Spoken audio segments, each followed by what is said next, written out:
Hello friends, આજે તો હું અલગ જ રીતની રેસીપી લાવી છું. રેસીપી તો જૂની છે પણ એની બનાવવાની સ્ટાઇલ કંઈક અલગ જ છે. મેં અલગ જ રીતથી રેસીપી બનાવી છે. એ છે મેગી પાસ્તા રોલ. તો તમે જોઈ શકો છો કેટલી સરસ એ મેગી બની છે. સાઈડમાં મેગી પણ રાખી છે અને આપણે મેગી પાસ્તાના રોલ પણ બનાવ્યો છે. એકદમ તીખા અને ચટપટા એવા મેગી પાસ્તા રોલ છે. તમને કટ કરીને પણ એક પીસ બતાવી દઉં. એકદમ ચીઝથી ભરપૂર એવા મેગી પાસ્તા રોલ બનાવ્યો છે અને બહુ સરસ એવી રેસીપી બની છે એટલે મેં તમારી સાથે શેર કરી છે. અને આવી સરસ રેસીપી જોવા માટે મારી ચેનલને સબસ્ક્રાઈબ કરી લેજો, એટલે આવી અવનવી રેસીપી તમને જોવા મળશે અને શીખવા પણ મળશે. તો સૌપ્રથમ આપણે જે મકાઈ છે એને અને વટાણાને આવી રીતે બાફી લેવાના છે. લીલી મકાઈ છે અને લીલા વટાણા છે એને આપણે બાફી લેવાના છે. હવે આપણે આ મેગી અને પાસ્તા લીધા છે, તમે જોઈ શકો છો કેટલા સરસ છે. અને આપણે એને બાફી લેવાના છે. પાણી ઉકળતું કરી લેવાનું છે પહેલાં, અને પાણી ઉકળી જાય એટલે તરત જ આપણે એમાં મેગી અને પાસ્તા એડ કરી દેવાના છે અને 1 મિનિટ જેટલો એને બફાવા દેવાના છે. 1 મિનિટ પણ પૂરી નથી થતી એટલી વારમાં તો મેગી સરસ એવી બફાઈ જાય છે. અને મકાઈ અને વટાણાને પણ આપણે 1 મિનિટ જેટલું બફાવા દેવાના છે. સાવ બોઇલ નથી કરવાના, થોડા અધકચરા રહેશે એટલે ખાવામાં ટેસ્ટ સરસ આવશે. 1 મિનિટ થઈ ગઈ છે તો હવે વટાણા અને મકાઈ પણ બફાઈ ગઈ લાગે છે. તમે જોઈ શકો છો એકદમ ઉકળતું પાણી હતું એટલે ફટાફટ થઈ જાય છે બધી પ્રોસેસ. આપણે એને ગળણીમાં ગાળીને આ રીતે ચાળણીમાં કે ગળણીમાં લઈ લેશું. એકદમ ગરમ ગરમ છે, ગાળીને અલગ કાઢી લીધા છે. અને મેગી પણ હવે થઈ ગઈ જવા એવી છે. તમે જોઈ શકો છો એને વધારે પડતી ના બફાઈ જાય એનું ધ્યાન રાખવાનું. આ રીતે મેગી સરસ એવી બફાઈ ગઈ છે અને અલગ જ આપણે આજ રેસીપી બનાવી છે એટલે આ બધી પ્રોસેસ કરવાની જરૂર પડશે. હવે 1 મિનિટ પછી જોઈ લીધું આપણે તો સરસ એવી મેગી બફાઈ ગઈ છે. તો હવે આપણે એને ગાળી લેશું. મોટી ગળણી હોય, ચાયણી હોય, ભાત ઓસાવાનો ચાયણો હોય એમાં પણ ગળી શકીએ છીએ. આટલી વસ્તુ લીધી છે. બટેકા છે, લીલી મરચી છે, ડુંગળી છે, ગાજર છે અને લીલી ડુંગળી પણ છે. સૂકી ડુંગળી અને લીલી ડુંગળી બેયનો મેં યુઝ કર્યું છે એટલે એકદમ જબરજસ્ત ટેસ્ટ આવે છે એમાં. તો આ રીતે મારી પાસે નાનું ચોપર છે તો આપણે આ રીતે એમાં ડુંગળી અને બટેકાના કટકા કરી લેવાના છે એટલે આપણે સરસ એને બારીક ચોપ કરી શકીએ. જેટલું સમય એટલું વધારે હોય તો તમે 2 વખત કરી શકો છો અને થોડું હોય તો તમે એક જ વારમાં આ રીતે કરી શકો છો. તો આ રીતે ચોપરમાં આપણે એકદમ સરસ એવું ચોપ કરી લેવાનું છે. તમે જોઈ શકો છો, તમને હું નજીકથી એકદમ બતાવું છું કેટલું સરસ કલરફુલ લાગે છે. અને આની ઘણી પણ રેસીપી બને છે અને હું આગળ શેર કરવાની છું. અત્યારે તો આપણે મેગી બનાવી છે. આ રીતે હવે ખોલીને તમને બતાવી દઉં કે કેવું સરસ એવું ચોપ થઈ ગયું છે અને કલરફુલ લાગે છે. આ રીતે ડુંગળી, બટેકા અને ગાજરને ચોપ કરી લીધા છે. આ છે ટમેટાં છે, લીલી ડુંગળી, મરચાં છે અને બાફેલા મકાઈ અને વટાણા છે. અને આપણે આ બારીક ચોપ કરી ડુંગળી, બટેકા અને ટમેટાં એટલે ગાજર છે. અને હવે આપણે તેલ ગરમ મૂકી દીધું છે. તેલ એકદમ આવી જાય એટલે તરત આપણે એમાં 2-3 જીરાના દાણા નાખીને જોઈ જોશું. અને હવે આપણે એમાં ડુંગળીનો વઘાર કરી લેવાનો છે. લીલી ડુંગળીનો સૌપ્રથમ લીલી ડુંગળીનો જ વઘાર કરવાનો છે. પછી આપણે આ ડુંગળી, બટેકા અને ગાજર છે ઝીણું બારીક ચોપ કર્યું તો એને વઘારવાનું છે અને એને સહેજ સાતળવા દેવાનું છે. તરત જ આપણે એમાં મકાઈ અને બાફેલા વટાણા એડ કરી દેવાના છે અને લીલા મરચાં પણ એડ કરવાના છે. તીખું ખાતા હોય તો તીખી મરચી એડ કરી શકો છો, નહીંતર તમે મોળા મરચાં કે કેપ્સિકમ પણ એડ કરી શકો છો. તો આ રીતે બધું એકદમ તેલમાં સાતળવાનું છે અને મિક્સ કરી લેવાનું છે. અને સરસ એમ સતળાઈ જાય પછી આપણે એમાં મીઠું તો એડ કરવું પડશે. મેગી મસાલામાં મીઠું હોય છે પણ આપણે ઉપરથી આ બધું વેજીટેબલ વધારે એડ કર્યું છે એટલે મીઠું થોડું વધારે જ હોય છે. તો આ રીતે બધું એકદમ મિક્સ કરી લેવાનું છે અને મીઠું એડ કરશું એટલે સરસ ચડી જશે. અને આ છે મેગી મસાલો, અડધો આપણે યુઝ કર્યો છે અને અડધો બાકી રાખ્યો છે, એને પછી યુઝ કરવાનું છે. મેં 3 પેકેટ જેટલો મેગી મસાલો લીધો છે અને 1 પેકેટ જેટલો મારો ઘરનો મસાલો જે હું બનાવું છું એ એમાં મિક્સ કર્યો છે. અને આપણે એને 1 મિનિટ જેવું સાતળવા દઈશું ઢાંકણ ઢાંકીને. હવે 1 મિનિટ થઈ ગઈ છે અને તમે જોઈ શકો છો સરસ એવું બધું સતળાઈ ગયું છે. ને હવે મેગી બનાવવા માટે આપણું વેજીટેબલ રેડી છે. તો લાસ્ટમાં જ આપણે એમાં ટમેટાં એડ કરવાના છે એટલે એકદમ ગળી ના જાય. અને ટમેટાં સેજ ખાવામાં આવશે એટલે સરસ એવો સ્વાદ આવે છે. અને હવે આ સ્ટેજ ઉપર પહોંચ્યા પછી આપણે એમાં થોડી એવી હળદર અને ગરમ મસાલો એડ કરવાનો છે. તીખું વધારે ખાતા હોય તો થોડું તીખું વધારે એડ કરી શકો છો. ગરમ મસાલાની અંદર થોડું તમે એડ કરી શકો છો એટલે ટેસ્ટ આમાં જબરજસ્ત આવવાનો છે. અને હવે આપણે એમાં મેગી છે એને એડ કરી દેવાના છીએ. આ રીતે એમાં ઠંડુ પાણી એડ નથી કરવાનું. ઠંડુ પાણી તમે એડ કરશો તો એકદમ છૂટી છૂટી થઈ જશે અને આપણે સ્ટફિંગ બનાવવાનું છે રોલમાં ભરવા માટે, એટલે ગરમ પાણીમાં જે મેગી બનાવેલી છે રાખવાના છે. ઠંડુ પાણી બિલકુલ એડ નથી કરવાના, નહીંતર મેગી છૂટી પડી જાય છે. અને હવે આપણે આમાં આ સ્ટેજ ઉપર પહોંચીએ એટલે સોયા સોસ 1 ચમચી જેટલો મેં એડ કર્યો છે, એટલે ચાઉમીનનો ટેસ્ટ પણ આમાં આવે છે. અને અલગ જ રીતની રેસીપી છે ને અમારા ઘરે તો આ બનાવ્યા પછી બધાને બહુ સારી લાગી હતી, એટલે મેં વિડીયો અપલોડ કર્યો છે.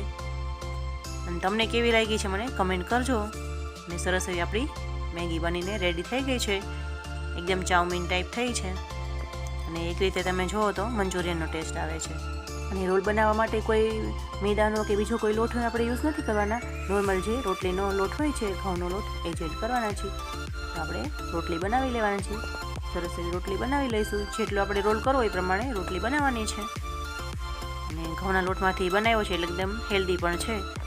જો મેદો ઓછો ખાઈએ તો સારું, અને આ રીતે એટલે મેં ઘઉંમાંથી જ બનાવ્યો છે કે રોટલીનો લોટ સવારે થોડો વધારે બાંધ્યો હતો ને આ રીતે બનાવ્યું છે. અને હવે આપણે એમાં સ્ટફિંગ એટલે કે મેગી ભરવાની છે. આ રીતે એકદમ ગરમ જ છે, ઠરવા દેશો તોય વાંધો નહીં, પણ અમારે તો ઉતાવળ હતી, છોકરાઓ જલ્દી જ બનાવી દો એમ કહેતા હતા, એટલે આપણે ફટાફટ રોલ બનાવ્યો છે. અને અલગ અલગ ટાઈપના હું રોલ બનાવવાની છું. અત્યારે તેમાં મિયોનીઝ મેં એડ કર્યું છે, એટલે એક પણ અલગ રોલ બની છે. અને મારી રીતે હું કંઈક ને કંઈક ટ્રાય કરતી રહું છું.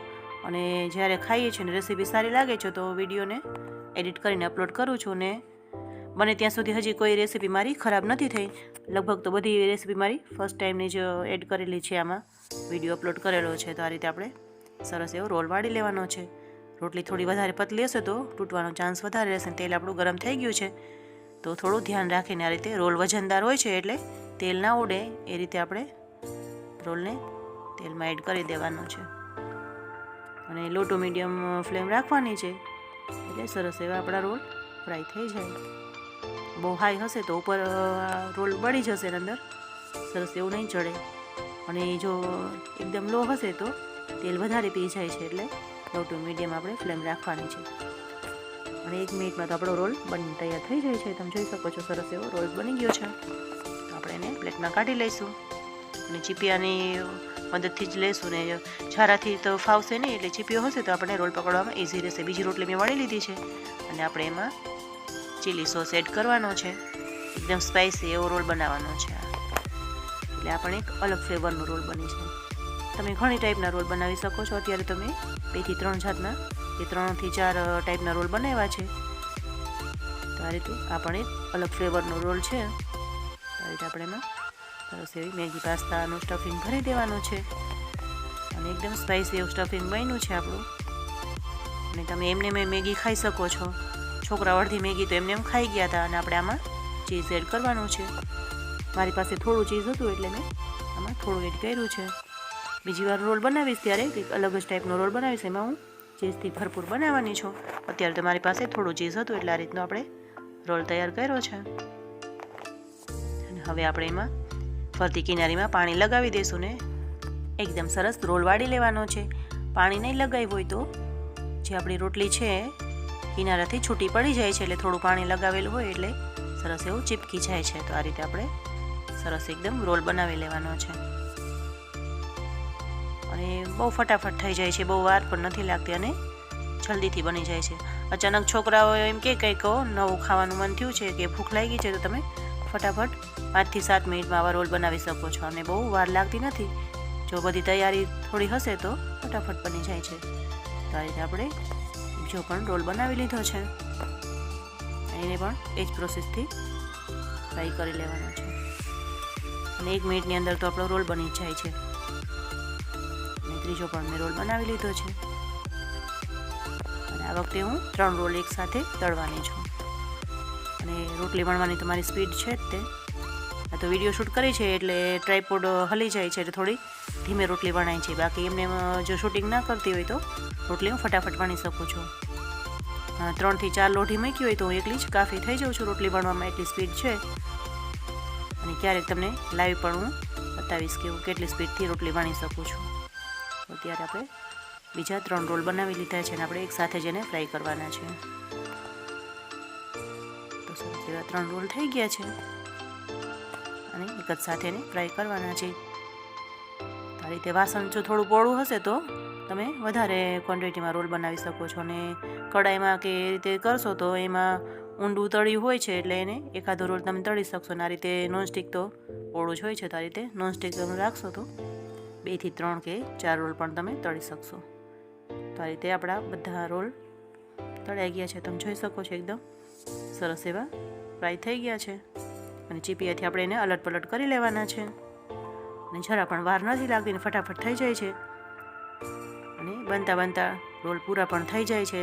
છોકરા જો બાજુમાં જ ઊભા હોય તો હું પૂરું શૂટિંગ પણ નથી કરી લેતી. ત્યાં છોકરાઓ કોઈ પણ રેસીપી બનાવી હોય તો છોકરા ફટાફટ જમી પણ લે છે અને મારે અલગથી રાખવા પડે છે. મારે થંબનેલ બનાવવાનું હોય છે એટલે મારે વિડીયો શૂટિંગ કરવાનું હોય છે અને ફોટા પાડવાના હોય છે. પણ આ રીતનું ફટાફટ થઈ જાય છે અને મને ખુશી છે જે હું છોકરાને જમાડી શકું છું. કેવા બન્યા છે રોલ. રેસીપી સારી લાગે તો મારી ચેનલને સબસ્ક્રાઈબ કરી લેજો. Thank you for watching.